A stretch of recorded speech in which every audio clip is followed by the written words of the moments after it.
Entre 1973 et 1996, la puissance économique de la Chine augmente, dont le monde s'y attendait. Ce pays est devenu un pays dont les autres prenaient méfiance au début.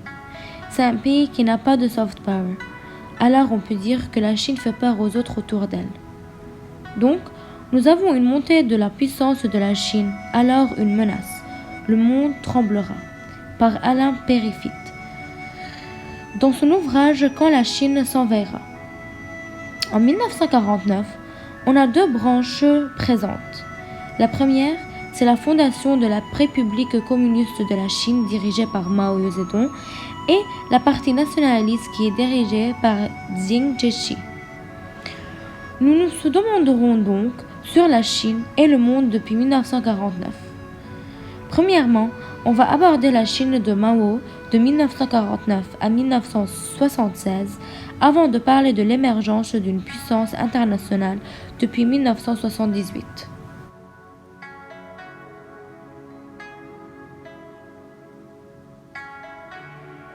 La Chine de Mao de 1949 à 1976. Tout d'abord, nous allons parler sur la République populaire de la Chine, la RPC, qui est un État satellite de l'URSS, en quête d'affirmation jusqu'en 1954. La Chine s'illustre comme élève de l'URSS. Le premier choix politique pris par la RPC est le communisme, qui roule la ville. De plus, l'industrialisation est le point le plus important chez les Chinois, qui veut dire qu'ils mettent leur ville, qui est la RPC, avant tout. En 1953, le premier quinquennal, qui est la priorité de l'industrie lourde, une politique intérieure se met en place comme un modèle de l'URSS. La RPC met en place un régime, le communisme totalitaire. Donc, la partie communiste chinoise, la PCC, et un encadrement de la jeunesse. Des campagnes des élites sont remplacées par des communistes. De plus, ils vont mettre un camp de réduction qui s'appelle le Laogai. De plus, un plan objectif de la RPC se place qui est de montrer et de s'imposer comme une seule Chine. Deuxièmement, l'affirmation d'un socialisme chinois qui rompt avec l'URSS, qui a commencé par la mort de Staline en 1953. Et en 1956, on a la décialisation de l'URSS. L'URSS va être un traître à la Chine et au communisme dont Mao va trouver l'opportunité pour remplacer l'URSS pour devenir la plus grande puissance. Un choix politique intérieur qui est le grand bond en avant en 1958. Une collectivisation qui est poussée à l'extrême, organisée par des communes populaires qui vont produire leur production agricole, qui elle-même va produire, fabriquer leurs machines et outils. Une révolution culturelle qui fait une purge. De plus, une faction de gardes rouges dont l'objectif officiel est de lutter contre les révisionnistes.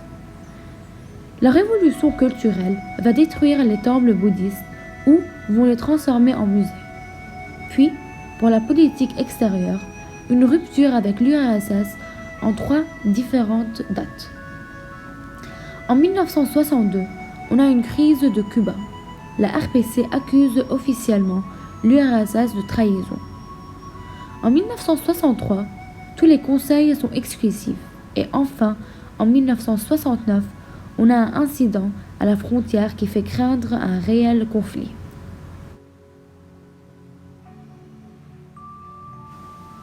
Troisièmement, qui obtient progressivement sa reconnaissance internationale. La RPC va être reconnue par le monde. Mao veut être entre les États-Unis et l'URSS pour pouvoir être reconnu. Donc, il ne prend pas un côté spécifique. Nous avons 3 grandes stratégies qui vont se mettre en place.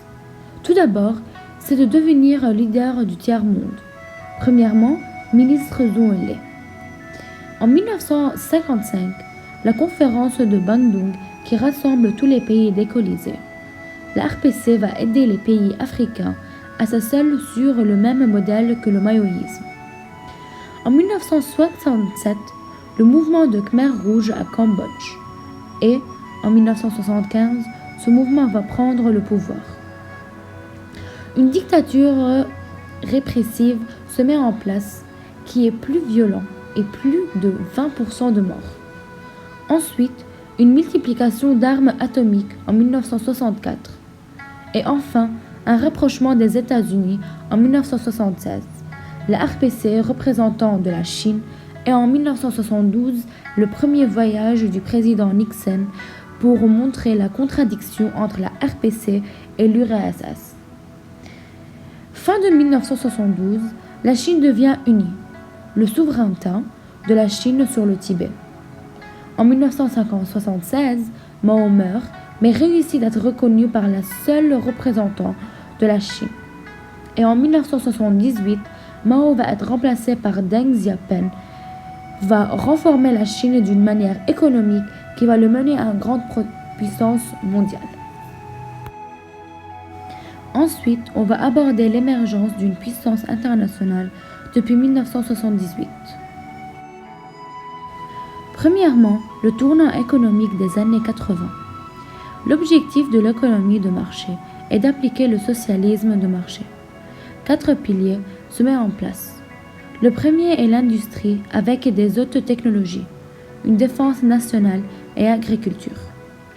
Du point de vue économique, ils autorisent les entreprises privées, ont créé les fameux A2Z.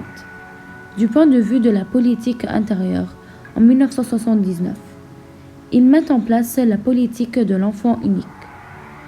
En avril 1989, un grand rassemblement d'étudiants a pris en Tiananmen, où les étudiants demandent de la liberté.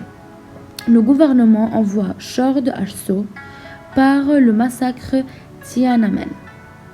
L'URSS va s'écrouler avec les pays occidentaux, mais en 1992, tous les pays reprennent leur communication avec la Chine. Et après ce massacre, la Chine et l'URSS se rapprochent plus. Puis il permet à la Chine de devenir une puissance économique à l'échelle mondiale. La Chine est une très grande puissance. Son PIB par habitant se multiplie par 10 depuis 1978.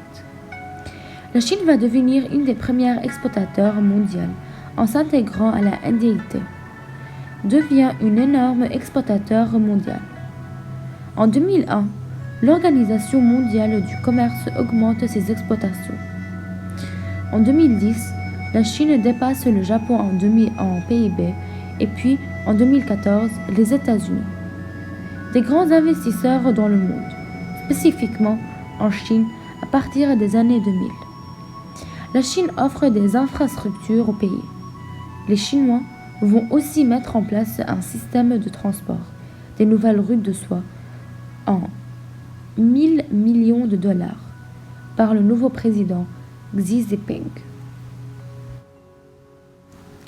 Enfin, en train d'accueillir les autres attributs d'une superpuissance, par exemple la puissance géopolitique, prétention mondiale. La Chine devient la première arme du monde en nombre d'hommes et la deuxième par rapport au budget, de 215 milliards. En 2019, le premier alunissage sur la face cachée de la Lune. En 2008, ils vont mettre en place les Jeux olympiques. Ils vont soutenir des régimes marchands à l'échelle mondiale comme l'Iran. Un soft power très peu efficace en dehors de l'Asie. La Chine est un pays qui ne respecte pas les droits de l'homme. Elle a une influence sur l'Asie, sur l'échelle régionale, mais pas à l'échelle mondiale. De plus en plus, elle influence le Taïwan, Macao et Hong Kong. Pour conclure, nous pouvons dire que la Chine, depuis 1949, a réussi de monter au monde et en face de devenir une superpuissance. Après une période d'alignement avec l'URSS, la RPC s'affirme comme un modèle alternateur entre les deux blocs. Puis, dans les années 80, le choix de l'ouverture économique lui permet de devenir une puissance mondiale, dont l'influence s'exerce sur l'échelle asiatique. Cependant, la méfiance que les pays inspirent et empêche d'exercer un soft power efficace et perturbe ses ambitions d'être une superpuissance. Merci.